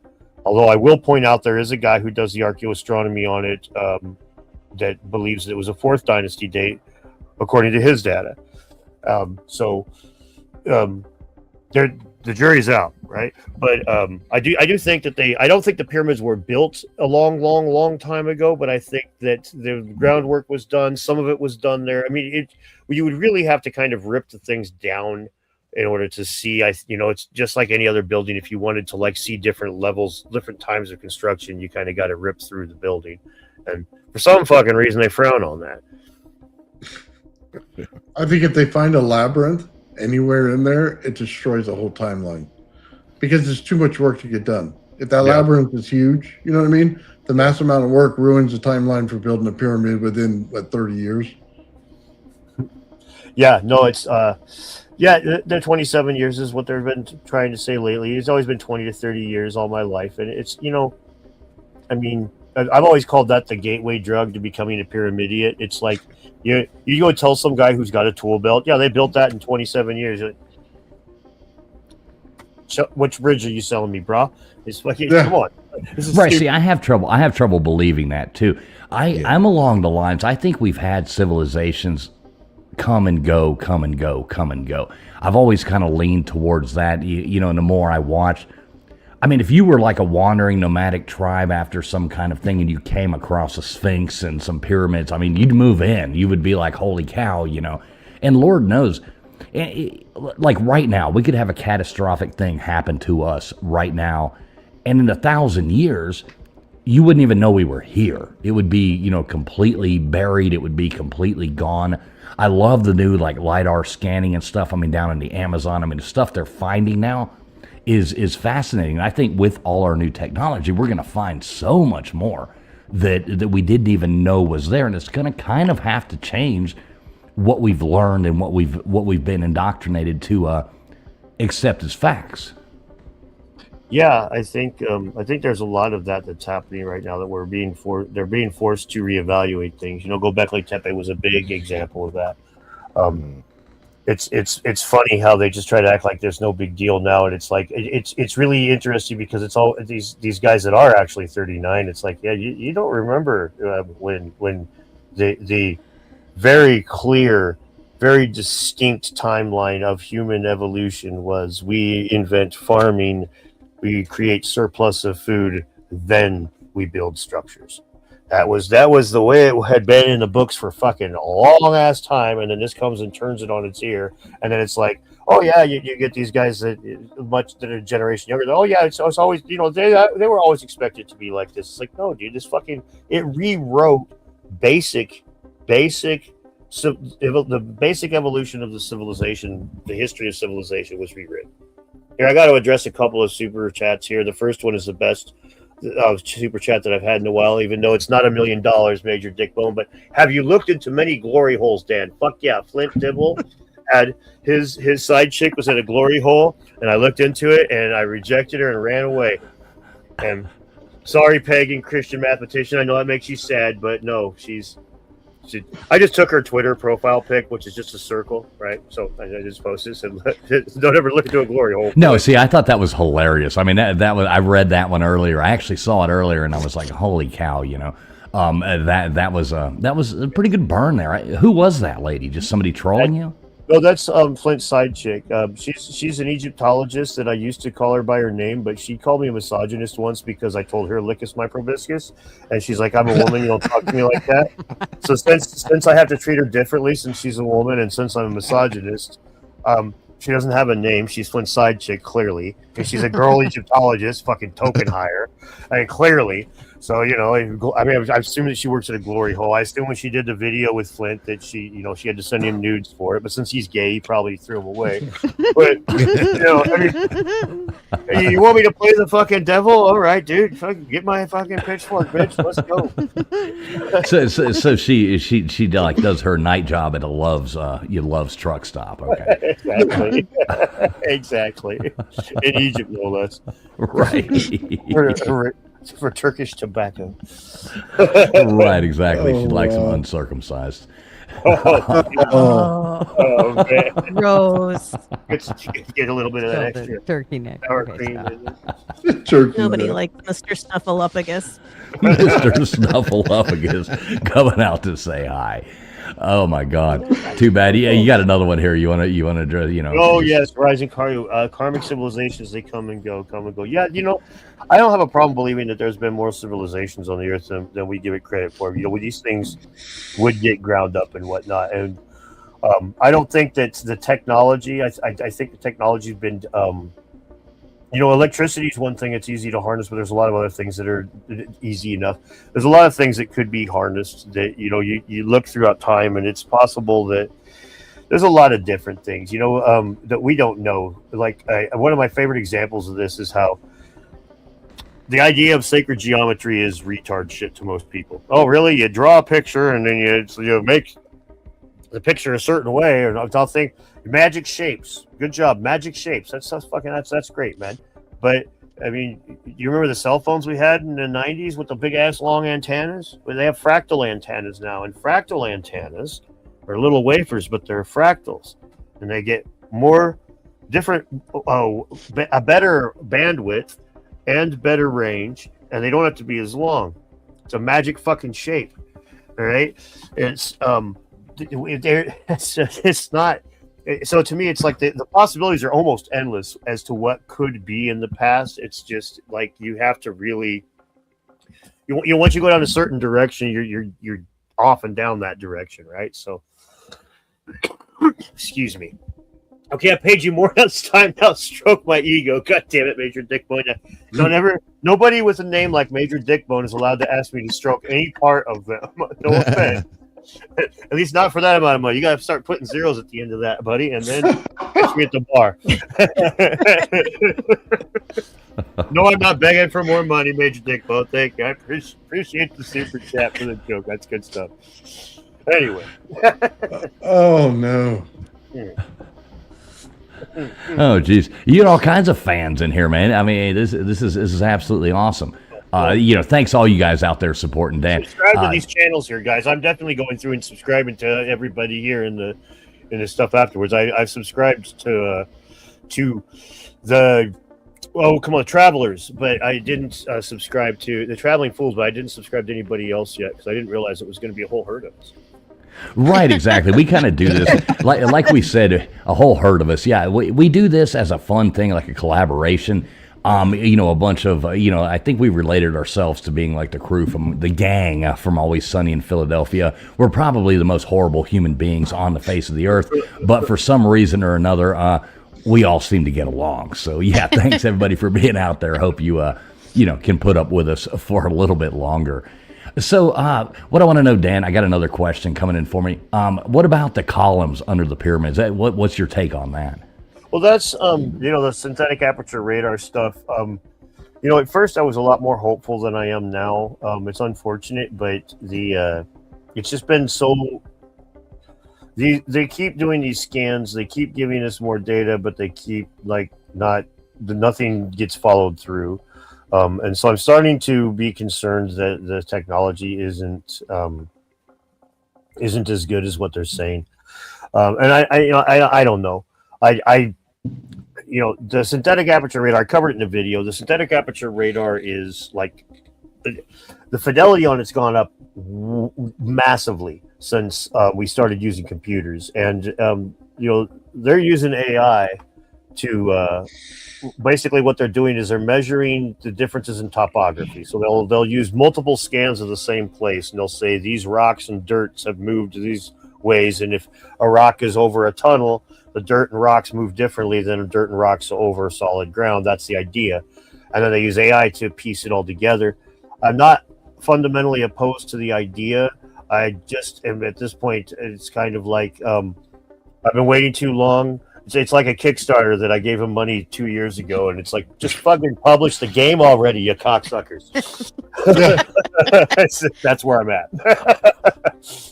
Sorry. Right, I hate when they tease these things like that. Give me the data, give me something. Right. So if these things are down there, I mean, what do you think the purpose is for them? Well, I mean, it would be tough to say. If they had some huge technological society going on back then, it would be interesting. Definitely would be interesting. But it would be tough to say. It would be part of some sort of power plant or some sort of underground city. I mean, if these are all stairways going down around each individual column and stuff, I mean, maybe it's all like escape stuff from a comet hitting the Earth or stuff. But honestly, at this point, I'm pretty skeptical. I really I probably would put these in the 5% to 10% probability range of being real at this point at best. For one thing, remember when they did their first scans and they had 5 Keen's chambers in one of the pyramids, right? And that was 100%. I think that right off the bat is a problem with the AI. The same as you get 10 thumbs on certain things and shit. You see, Rising's on board. I was actually saying that before we got on here, man. We were in a before party. I was talking about how, because the implication, Dave is going to be posting some retraction. It's going to be definitely the implication. Definitely the implication. So tombstones, you're up there. I know you had some questions about the elongated skulls and stuff like that. Do you want to jump into that? You want to ask Dan about any of that? Well, how you called me out. We were totally talking about something else. Too. It's like a deer in the headlights up here, I would like to change the conversation to the elongated skulls, because I find it completely fascinating. I just got wrapped up in it. I was looking up in it, everything. I really get into the old burial practices, especially Native Americans, and then to find out there's all this stuff that is being hidden that we never even knew about. So yeah, I would love to hear more about it. Yeah, thanks. Yeah, I just want one of the more interesting things is the way that it's been covered up. The elongated skulls are like up where I live. If you get to the Cascade Mountains, which is about a 2-hour drive west of me, you get to the Cascade Mountains, and when Lewis and Clark got here, they reported that all of the natives west of the Cascades were known as flatheads by the natives east, and they all had different. They modified their skulls. There's a book that I had, the Smithsonian Institute book, that was put out on the Chinook chief Concomly, who Lewis and Clark had dealings with, and it was called the Chinook Sign of Freedom, because if you were a freeborn native, you did this to your kids. If you were a slave, you weren't allowed to modify your kid's skull, and so this was ubiquitous. This was everywhere, and you would find the graves that they would have would be raised up off the ground, and they'd have a canoe, and they would put the person in there with their grave goods and stuff, and they just let the elements have at them. And if they were rich, they'd cover them with a second canoe. But the point was, they would put them in an island or on a big outcrop of rock that predators couldn't get to them easily, and then they would raise them up off the ground, and basically they would stay that way until they fell in the ocean, or until they fell in the river. And this was gone on. We don't even know how long, but it went on for a really long time. And these that phrenology I was talking about earlier, just for our audiences, it's the measurement of like the bumps and bones and shape of a skull, and the idea that it has to do with how smart you are or your attributes. So Leonardo DiCaprio goes off about it on Django Unchained at the table when he's playing with the bumps on the skull and being all racist. So anyway, this was a huge field of study, much like archaeology. It was, a field of study that used some science and a bunch of bullshit. But anyway, it caused a craze for these skulls. So all people were like, that Concomly chief, his skull was cut off about 3 years after he died, and he was like super cool with white people, but it didn't stop him from looting his ass like just not long after he died. So these skulls were like sold all over the place. And it's amazing to think about now, because they were so ubiquitous, and now it's almost impossible to find any record of it. Wandering Wolf, his producer Sammy Lee was on, she went to school for that stuff, for Native American studies at the University of Oregon, right fucking there where the shit was going on. They didn't teach her anything about it. Wow. And so, yeah, that to me screams cover up. And Chief Connolly, his skull didn't it end up in like England? I think. Yep. Wasn't it? It ended up in England, and then it only within recent years was returned. Yeah, it was like 1960. It was repatriated. Unknown grave now, because they don't want probably people going and digging it up. Well, yeah, I mean, I understand why they want to keep things secret. Well, yeah. White people suck. Well, I mean, Sorry, guys. You're all right. If you're an Indian that's like you're trying to keep these things safeguarded, you get it given back to you, and you're like, man, you are fucking all right, honky. Thanks. I hope your kid's the same. You'll forgive me if I don't tell you where I hide this. Yeah. Don't know how your kid's gonna be, right? So, but Ruben, and Connolly didn't he? No, you're fine. Go ahead. Go ahead. We can I would say how much Tom Connolly liked the white men coming there. He even married off some of his daughters, wasn't it? To some of the fur traders, it's just like, and then he dies and they cut off his head. I'm like, well, yeah, thank you. Well, yeah, it was. It was horrible. It was really. One of the Memaloose Islands, the main one, at early 1900s, they found a dude that had been looting that place. They found him like staked out on the ground, where they'd skewered him through the belly and let him die slow, like tied him to the ground and stabbed him in the guts and walked away, because he'd been looting that place for like a few days. Yeah. But I want to address these guys really quick. Rube said, "Without proof, SARS is just a brand now novel." And that is very true, my friend. She likes them long, rising car, you sick fuck. I haven't buried a bone for ages, says Major Dick Bone. Sorry, guys, my chat's a bunch of crazy motherfuckers. Rihanna? Who the fuck's Rihanna? Oh, my God. Great. Yeah, shout out there. I'll do that. Great Gust. I guess you're a Gust now. I think she meant to say guest. Great guest, TF. You rock. You are a Gust now. Better than a Sasquatch taint, I guess. But yeah, definitely. Thank you very much, Better than a Rihanna. fart, right? Yeah. That's awesome. I'd put it on everything. I know you should Dude, probably that needs to be change a your bumper name. sticker.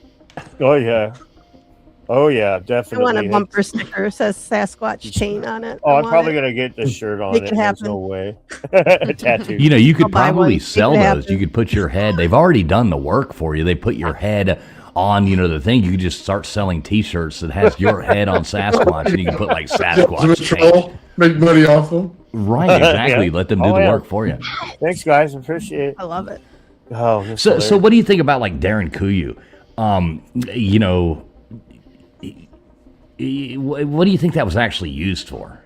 Oh, that's a tough one. I think that honestly, I think there's a really good chance that it was like a defensive place. The problem with Darren Kuyu, and this is a real serious problem with a site like this, and this is where archaeology can't really say fuck all about a site like that, is the oldest places. It's the opposite of normal. The oldest places are the top. That's the one that was carved out a cajillion years ago. The bottom layer is the earliest one that was carved out, right? So the oldest layers are the easiest to access. So they're the easiest to have been modified over time. They're the ones that are certainly devoid of any original artifacts at this point. So like they go and they dig down. They're like going around. They're like, oh, we found some Byzantine Christian artifacts in one of these layers. It must be Byzantine Christian. Clearly the fucking thing's older than that, man. Clearly we can't. There's times you can just say I don't know, and this is like we don't know how old the site is, and that right there makes it really interesting. This thing could be ancient as piss. We don't know. It could Right? have Didn't been. they find it like some guy was just like going to remodel his basement or something like that? Knock the hole in the wall. Right, knocks a hole in the wall and he finds this. I mean, that's fascinating. It is crazy, isn't it? Yeah. And I mean, and it shows like where they were cooking there. There's the from the smoke and the thing, and there's all these like vents coming out of it up into the earth. And obviously this was used for something. I mean, did they really manage to? I mean, like, how old is this supposed to be? Not very old. I mean, I think it's just a few thousand years, like 1,500 years old or something like that. Not. I mean, it's again they're basing it on the artifacts that they find there, and like let's put it this way: if you take a site like imagine, just for argument's sake, that Mount Rushmore was made 10,000 years ago, because it's stone. If you were to date it based on the garbage that's there, you're going to date it to being now. We don't have any way of dating this except for the stuff that was left behind, and the stuff that was left behind, it's not buried; it's just laying there, right? It's fucking in the cave. So, I mean, there's really can't know much about this site. It's unfortunate, but if they had done like some serious archaeology when they first found the place and whatnot, maybe. But even then, it's like you got thousands of years potentially. If this thing was dug 10,000 years ago, there's no way we can prove it now. Not short of finding something, right? And good fucking luck. Again, on the first floor is where that would be, and the first floor has been picked clean by the most, right? So it's anyway. No, I find this to be like a fascinating site. I do too. It's one of the things that's funny is the idea that it would be protection against a flood is probably not good. But yeah, you're not going underground for that, no. Right? But honestly, the idea that this is a site that is supremely ancient, that people have been going back through, that people in that area have found over and over and over again and reused over and over, because that is a pretty inhospitable area. That, I mean, it honestly makes a lot of sense. And this is the kind of stuff that really fucks me up with the mainstream, where it's like, why is that insane? Why, say, for instance, hominids have been using that for 200,000 years, and they dug in this very soft stone that you could dig out with any rock you could find laying around there, that some other species dug this thing out 100,000 years ago, and it's been slowly being used by different species over all this time. And the very first thing they do when they move in is they clean house, so they get rid of all the trash from the this isn't crazy, right? This isn't like I'm not positing ancient high technology or anything, but that's going to get rejected just as categorically. Professor Dave will call me akin to a flat earther, right? This is fucking. This is where they have cock blocked themselves from moving forward. Well, that's when you know that their argument is weak. That no matter what people are talking about, they throw that flat earther out there. Oh yeah, shoots and ladders, hardcore in real life. That's what Isaac Card says about Darren Kuyu, right? It does look like a shoots and ladders game. All right, I It does. Snakes giving and away ladders. your age. Snakes and ladders. Remember it was originally that Snakes and Ladders. Yeah. What a great It's game. just a giant man cave is what it is. It just keeps growing to get away from the water. We just keep Right, the guy had to keep digging, right, Nathan? He just had to keep digging and digging. That would be my favorite story. It's so funny too because I actually worked for a dude in Illinois. Like me and my uncle were doing construction for the guy, and like he's a rich guy, and so he builds a cigar smoking man cave on this barn that was on their property. He spends all this money to have his barn turned into this man cave, and then his wife says it's too nice, he shouldn't be smoking his cigars in there. So then he goes and builds a screen porch that's really nice.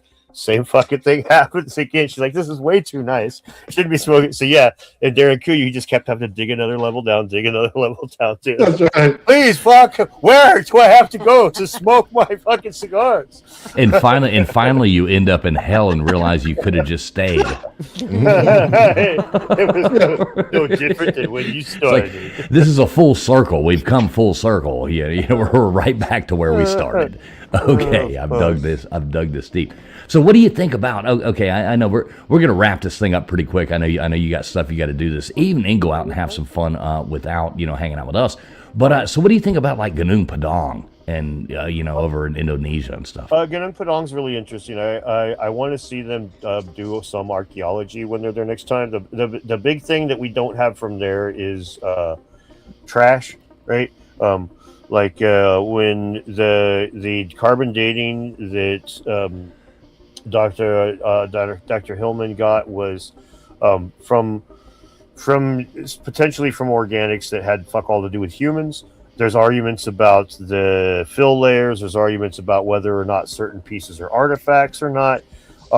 Where honestly, what they need to do is just kind of get in a bunch of mainstream dickheads in there and shake screens. It's find the debitage, find the little pieces of trash that prove that this place was occupied or not, and that's the kind of stuff that even the experts can't really argue with, because when you start pulling out hundreds of little pieces of broken rock that they're like, well, this came off of somebody making an arrowhead, it's the evidence is overwhelming.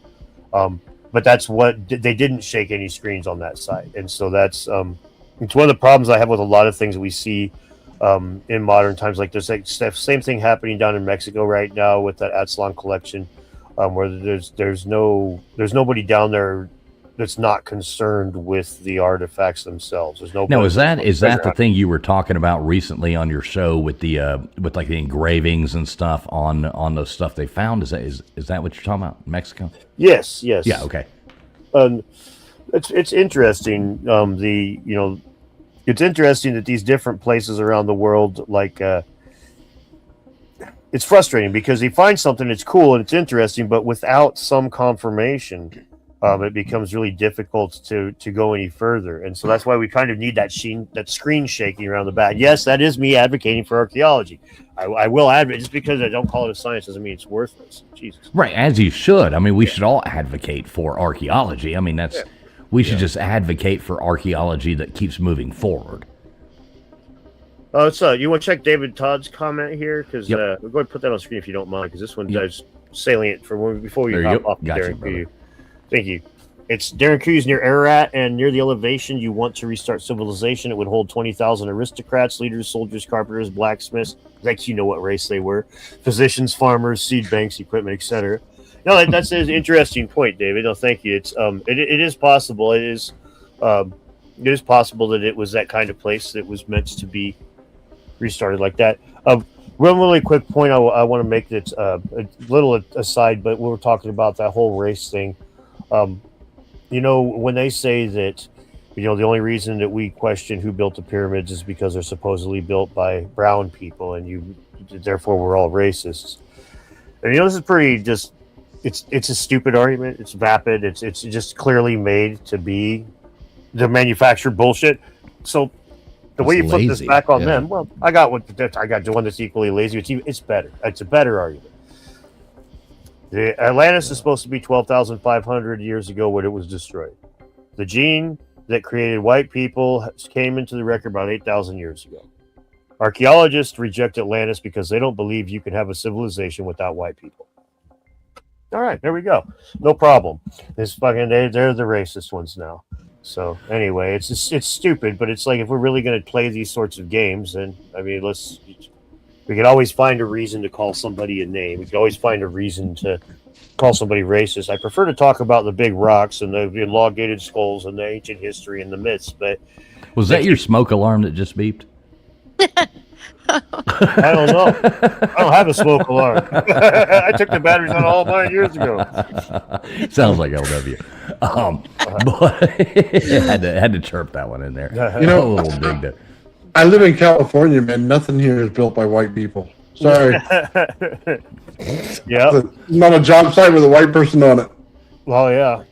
Yep. Right. I mean, we could go down that whole rabbit hole, and trust me, I love going down it.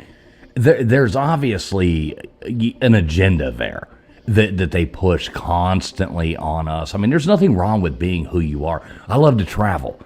Well, one of these things I can't stand, like if I want to go to Mexico, I want to see Mexico. I want to like absorb myself in a Mexican culture. If I want to go to Thailand, I want to absorb myself in Thai culture. If I want to go to Ghana, which Lord knows I don't, I would want to absorb myself into gonorrhea, but it's not what I want to do. But I can't stand that when they try to make everything the same, take away everything. I was watching it was Sweden. I think it was Sweden playing soccer the other day, and I was watching the first 30 minutes. I didn't know which team was Sweden. Wow. Well, I do have to say, I'm disappointed you were watching soccer. I love soccer. Boy, you hold it against me if you want to, but I played it in college. I can't hold it against you if you like soccer. I mean, I have to stay away from you.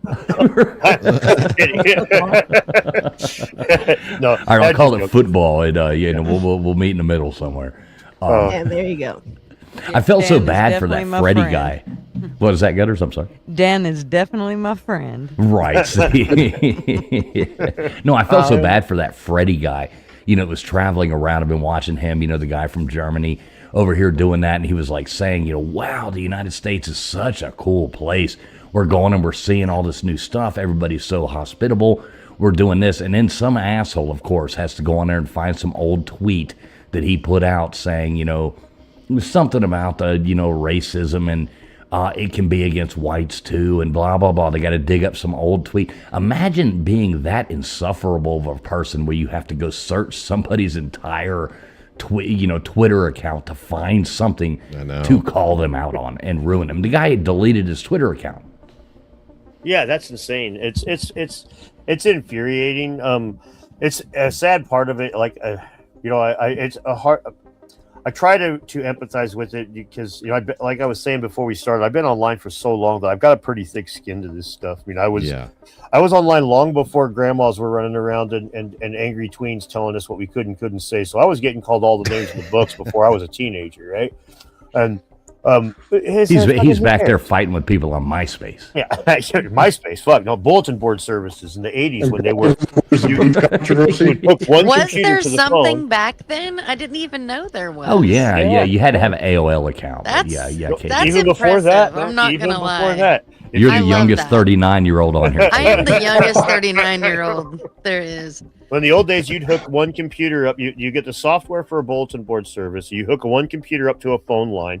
So you'd pay for two phone lines to your home, and then other people could call your one computer with their one computer. They'd leave a message. Your computer's up and running 24/7. Your parents had money to do that? Impressed. they had an Apple IIc. We had an Apple IIc. We were not rich. We had an Apple IIc, and my dad got a modem, and I was he was into it. Well, here's the thing. There's a part of the community that was very quickly. Do you remember the calling cards? Do you guys remember those when you'd have the little? Oh yeah. Oh yeah. These things in the modem days when everything was long distance, unless you called somebody local, you would go to pages that would just be giving away calling card numbers, and so you find this shit really quick when you're a kid, and so I was all over for free. Wow. The old days. There's a bulletin board service documentary on YouTube that covers a lot of this kind of stuff. It's a little bit romanticized, but anyway, so I've been online longer than most of these people. It was much longer. Crazy. A good decade before a lot of those people's parents were trying to decide what to do with the broken condom. So it's not really a problem when they call me names, but I understand that other people it's super problematic for. But wow. Yeah, KJ probably doesn't remember that. Yes, I do. Obviously, I remember you would that. have to go through, when you would hear connecting But to I the internet. I didn't realize there was already some, which I should have. But yeah, there was there was a lot of people in Spokane. There was a pretty big community. I wasn't one of them, but I was aware of them. They called themselves modemers, and they were all online role playing game aficionados. I mean, when AOL was AOL and what's the other one? I forget. But anyway, two of the big early online service providers. I don't think it was Apogee, but it's gonna drive me nuts. But there was two of the really big ones that were, two of the big online service providers were around in the early days of the bulletin board services. And what they would do is use computers. They would use money, and they'd have multiple computers running the same bulletin board, multiple phone lines. So it's as close to the internet as you get. But then the internet just kind of centralized everything, and now you can just it's a whole lot different. I did not know that. Yeah, you used to get those free rough little days, cards. yeah. Go ahead, LW. I'm sorry. I was going to say those were rough days. It used to take 25 minutes to download a picture of Christy Brinkley. It's rough. Yeah, I remember. I know I'm going to see her. We're at her feet. Oh my God! Oh, the knees are coming. The knees are almost there. Oh my gosh, y'all! And then Here's it the fell off her virus. feet. Here's the That's virus. hilarious. Yeah, now we have a virus. This is great. Oh shit! I got to go get that other AOL gift card or whatever. You have those stupid little cards where you can get the extra credits. It was absolutely horrible. Yeah. Absolutely horrible. Wow. Yeah, the one guy invented a thing called FidoNet in the late 80s, and this was where they were different. It was the beginning of nodes, and there was different bulletin board services that would be nodes, and you could send an email around the world in about a day. And this was fucking Right. huge. But yeah, that's absolutely awesome. So anybody got any last questions for Dan while he's up here? Anybody? I just really enjoyed the conversation. I really like you guys and Graham Hancock. I saw him last week. He very reasonable people, use logic, and like he said, he's like, who knows? Maybe I'm wrong about everything, but I just want to be a part. Why can't I be a part of the conversation? That's the biggest thing that I like about you guys. No, thank you. I appreciate that. It's a kind of a frustrating thing that if you look at the founding principles of the Society for American Archaeology, and they say that they want to foster better relations between interested amateurs and professional archaeologists, and to offer assistance when requested to these amateurs, and they violate both of these things. And this is why they're it's not the only reason, but when they're closing archaeology departments and archaeologists like Flint Dibble are losing their jobs, it's like, dude, you guys could be using Atlantis like Carl Sagan did aliens, a way to educate the public. Carl Sagan didn't believe in fucking little green men all over the place like the people he talked to did, but he used it to reach the public. And instead they knee-jerk and they're like, oh, do you have an interest in something that's in my field? Let me see if I can't just kill that fucking fire. And then they wonder why nobody shows up to their fucking talks. It's so yeah, thanks. It's kind of sad that they ostracize the people they could be working with.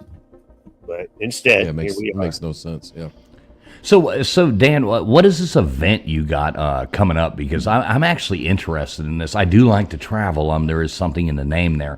What is this event you got coming up? The Quest for Ancient Civilization is going to be a big talk in Austin, Texas, this October 16th through 18th.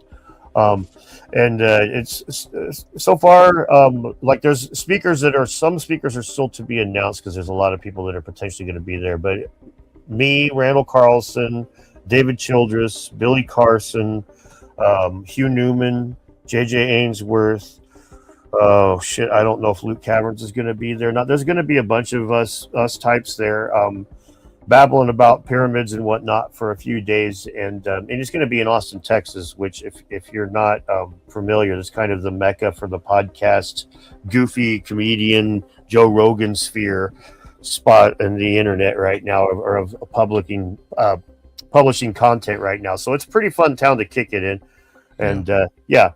So it's definitely worth going to just to here's the thing. I have figured out that if people want to see me talk on the internet, they can listen to 2 ads for some fucking mobile game and bada bing, bada boom. If they want to see me in person, they're probably wanting to rub elbows with me and drink. So you'll find me at these events pretty much sleeping 6 hours a day tops and rolling like I'm in my 20s and then regretting it when I get home. So right. See, I'd rather go out and have a beer with you. I feel that. That's good. Well, LW, you're not too far from there, LW. What do you say we try to make it over there to that event? Yeah, it's just 2-hour drive, 2.5 hour drive. Yeah, I know. Hey, hell, I'll fly into your shithole town there that I've been to before. Shout out to the $7,000 hot dog you made me buy you at the Astros game. But yeah, definitely, we can drive over there and go check that out. Tickets are like $250. There's a link in my in the description of my video to it. But yeah, it's pretty reasonable for an event like this. It's not like a lot of times you'll end up seeing these things are closer to $1,000 a ticket. And as a former blue collar dude, yeah, you charging $1,000 ticket, that better come with a set of lips attached to it. Right, at least a reach around. Yeah, exactly. I wanted to whisper in my ear to tell me I'm smoking in the wrong room. That's for damn sure. Exactly. Oh shit! I'm at the Blue Oyster now. All right, I got to address Victor Dickbone here. He says, "I used to have a thick skin until my bar mitzvah. Please don't hate me, Professor Dave." Circumcision joke and a anti-Semite joke. That's great.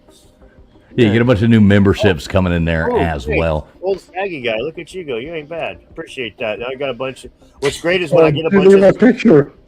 I get a bunch of people that subscribe to me that are like Dave fans that hate me. So every time I get these gifted memberships, I do with 1 or 2 people that are members that hate me. I just love it. Right, all of a sudden, yeah, they have to just totally be pissed off. They get that email. You were gifted a membership to DeDunking. A lot of times they act like they're bumping into, like running into my safe space or something. It's like, come on now. The fuck? It's the internet, buddy. The whole safe space things. There's even like, I've looked at like there's a gas station that I stop at every now and then. I realized not too long ago, I go over there and I look, and there's actually a whole area that is like, this is a safe space, and it says that outside. I mean, Jesus Christ, what has gone wrong with these people? Now, you want a safe space? Look in my glove box. I'll definitely give you one. Dude, the one that fucking the one that kills me is the military is what got me when they said they could hand their drill sergeants cards that said this is problematic or this is offensive or whatever. Oh no! Right. Oh, my Lord. I bet that is happening. Well, yeah, that's what I've heard anyway. And when I was in basic training, like I enlisted like a few months after Don't Ask, Don't Tell had gotten passed, and so I'm in the Army. And whenever the drill sergeants wanted to insult somebody, you're one of those Don't Ask, Don't Tell privates, aren't you? Literally asking you to tell. The policy is called Don't Ask. I hope that's not true about the cards. I've heard that it is, and I wouldn't be surprised. I mean, they let that. I've seen so many videos of cell phones, like you earn cell phone time, right? In basic training, which What? that was like not, yeah. No, that is true. No. Yeah. You get to film your Bullshit. training. I'm sorry. You film your barracks. Oh, dude, yeah. KJ, you've known a few drill sergeants in your life. Yeah, I'm that pretty is sure. true. But that was even 10 plus years ago, where you could earn time. Yeah. That's for real. Yeah. They've gayed up everything. It's insufferable. No more Lee Emery, huh? Hang on, I'm gonna ask Marine this. I'll be right back. I'm gonna go ask a Marine. No full metal jacket going on there, huh? Right, exactly. Oh, yeah. Okay, but what was the answer, Dan? Didn't want to ask you not to tell. What was the answer? I didn't tell. Clearly. Like that Norm McDonald bit. He's like, I'm just following the rules, guys. I'm just following the rules. Dan, that is one of my favorite bits. I'm deeply closeted. Yeah, Norm is like, I'm a deeply closeted gay man. Like, what? So you're homosexual? No. Who told you that? No. I'm deeply closeted. I'm not gay at all. I'm deeply closeted. Stop. Leave me alone. Hey, buddy. That was dude, Norm was the best. His fucking dry humor. Still one of my favorite bits is when he like leads Conan on and on for like 15 minutes. He's telling a joke about how his grandpa is a miner and the only person to have sex with in the mining camps wasn't a woman. It was Andy Richter, Conan's associate, right? And he's like, so finally my grandpa's fed up. It's like 15 minutes. Finally my grandpa's fed up and he comes up. He's like, all right, I'll do it, but we can't tell anybody else. And he's like, well, at least 4 people will know. I'll know. You'll know. Andy will know. And the guy that helps me hold Andy down will know. And so everybody's laughing, but not really hard because it's been 15 fucking minutes for basically a stupid joke. But Norm, he just laughs really hard. And he goes, you get it, Andy? You're not gay. You were raped. Okay, Conan just throws his shit in. God fucking damn it.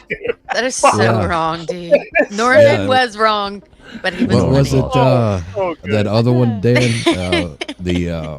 It's like a 5-minute joke, the moth joke. Where he just goes on and on and on for like 5-6 minutes. It's on the light was on. Yeah, all to get to the punchline because the light was on. Yeah, well, why are you here? Oh, because the light was on. Yeah, Norm, he was great. He was absolutely great. I miss the humor. I mean, like, imagine trying to make Blazing Saddles, today, and it's. I watched it not too long ago. I saw it on TV, and they were like, blurping out words. It's just so good.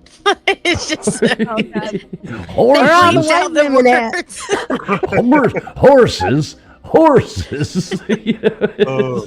my God, this is so great. And Richard Pryor co-wrote it. I miss the 80s and 70s and the comedy and the fun. That was my Eddie God. Murphy, all his. But we're all stand-up at that 39, time folks. was so We're all good. 39. Right. Oh For my sure. God. Well, Dan Richards, man, it has been an absolute pleasure having you on. Like I said, I've been a big fan for a long time. Been following what you do. Keep doing your awesome stuff, man. It's absolutely amazing. Thanks for coming up, man. Well, thanks for inviting me. Yeah, I really appreciate it. We'll definitely have to do it again soon. This has been a lot of fun. I do like to get together with people and do these kinds of chats and cross the streams, as they say. I'll make sure and go around and should be able to find links to everybody in the Traveling Fools page. Is that right? Yeah, definitely. I'm going to go back. I'm going to add. I didn't know exactly where we were going to go, so I'm going to update the the details on the video. Add some links in there, and we're about to go through. We're going to let everybody tell everybody where they can find them at and do that kind of jazz. Let's go ahead. Let's start out. Tombstone's new channel over here. Super sweetheart. We absolutely love her coming up on here. She's got a new channel. What are you, Tombs? About 25 away from getting monetized and being a thing. Tell everybody. Come on, where can they find you at? Yeah, come on, guys, help me get some of that YouTube money. Another grifter. Yeah, that's me. I'm a ginger. I'm a grifter. I can't help it. Yeah, Friday nights you can find me here on Abbinormal, and during the week I'm haunting some cemetery. And yeah, check out my shorts on YouTube. Yeah, all you got to do is type in Tombstones. I was like, what shorts? Let me. Right, yeah, exactly. Daisy Dukes. Y'all get over there. They're definitely Daisy.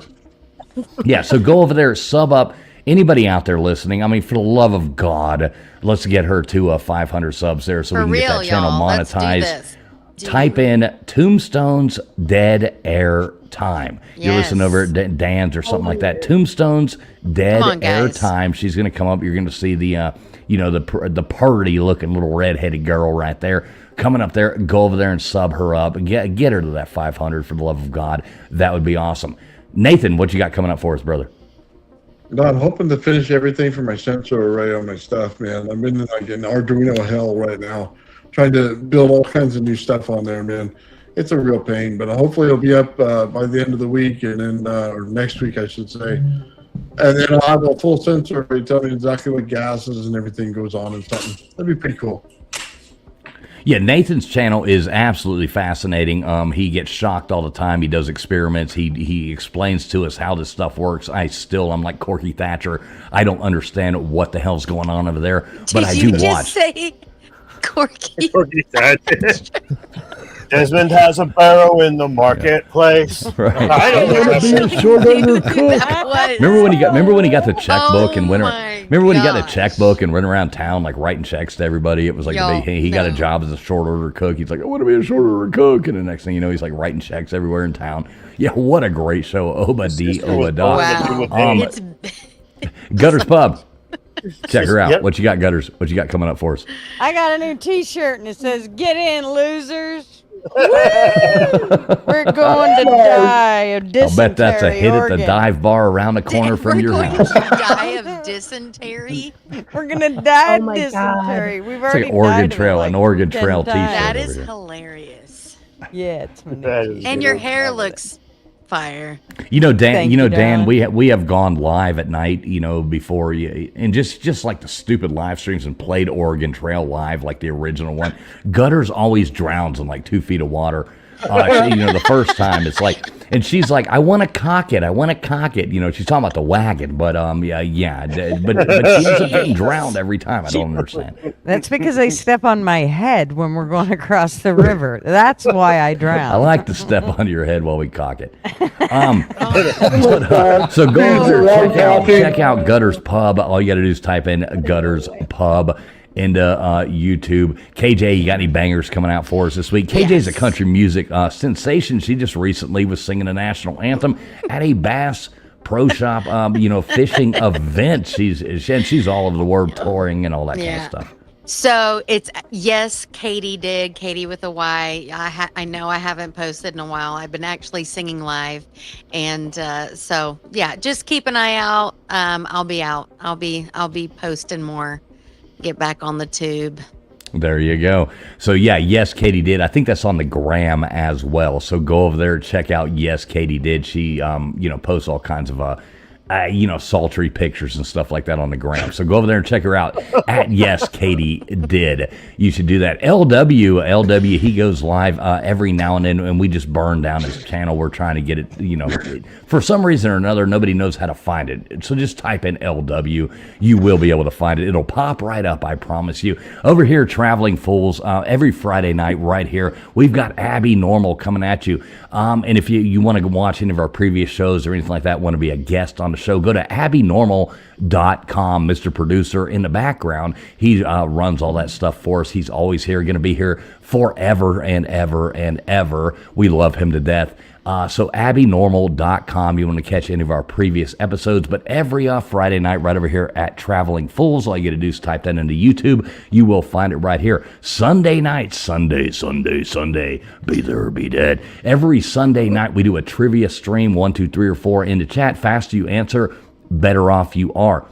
We give away prizes. We give away stuff like that. It is absolutely amazing. We got all the smart people on YouTube coming over here and playing at 10 o'clock Eastern Standard Time every Sunday night. Traveling Fools, type that in. If you think you're smart, come over here and play, because we've got the smartest damn people on YouTube over here playing, and it is an absolute blast. We have a great time doing it. Dan, any last words for us, brother? No, thanks a lot for having me, man. I mean, shit, this has been a lot of fun. I appreciate it. I'm glad this was a enjoyable conversation. Have to do it again. Yeah, we're not stuffy, are we? No, not stuffy. Not stuffy. Have you got invited on to things before where you got there and it was just like, damn, these people are lame. This is no fun. Oh yeah, it's not usually too bad. Most of the people that invite me on are pretty chill. It's usually when I talk to scientists and I interview them that I end up feeling like I'm talking to a bunch of stuffy folk. Most people, most people, they take one look at me and they're like, well, Dan, if that boy didn't have some subscribers, I'd feel like I needed to give him money so he could afford to buy food. So I'm good. I do all right. But Yeah, I think you washed my car window the other day. I was sitting outside, outside of Atlanta, and I think you walked up and actually washed my car window. So well, I was in Florida, and so I was sitting on I bought a couple of beers from 7-Eleven. I'm waiting for my Uber to come. I'm sitting on the corner. I'm drunk, waiting for my Uber.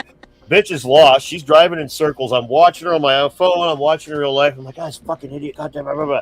And I feel a tap on my shoulder. I look at some 20-something girl handing me money. I hope you have a better day, sir. And I'm like, fuck. Give that to the next guy that looks like me. He might need it. I'm good.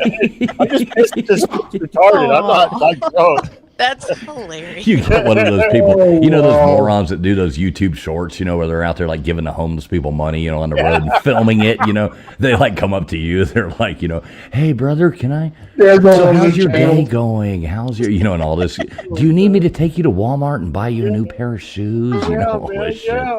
Yeah, they do.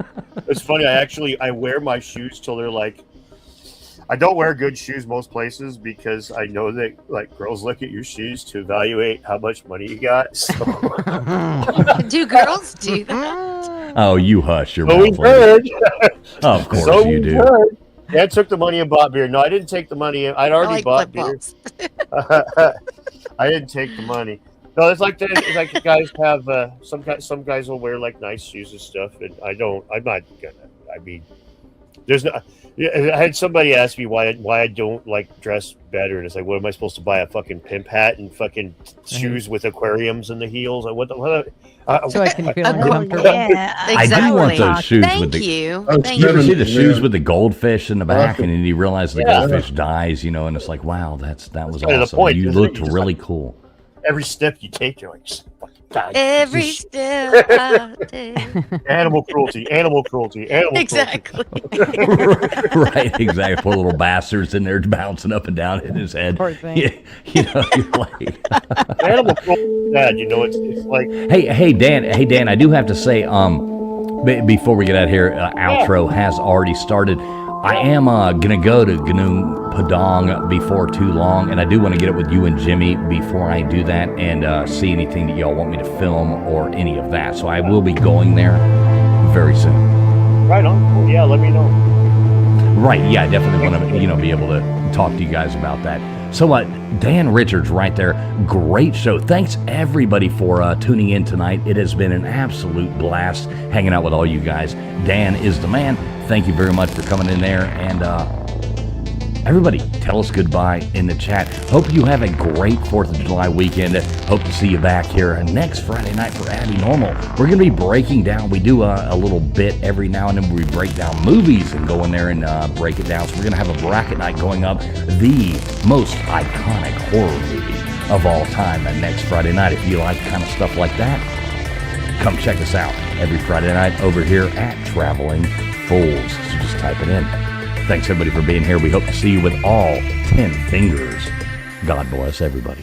Happy 4th of July. Thanks, Dan. A lot of fun. Thank you.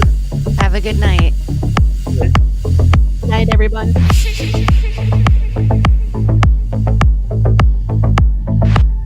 Old man builds too. Goddamn.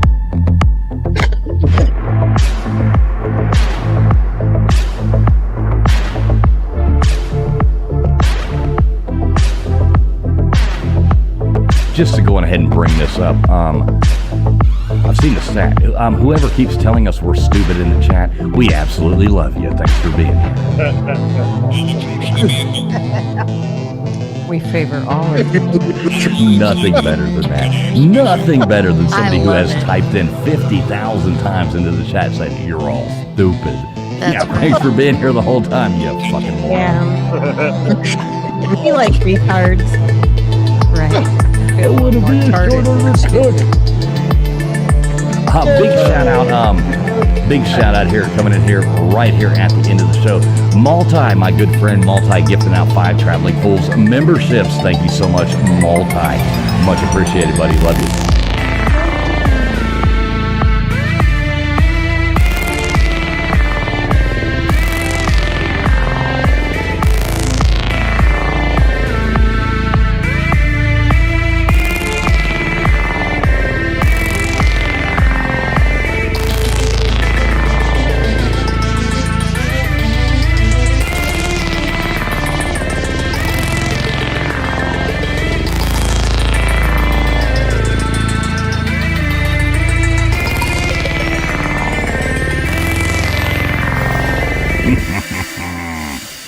conversation. Get drawn.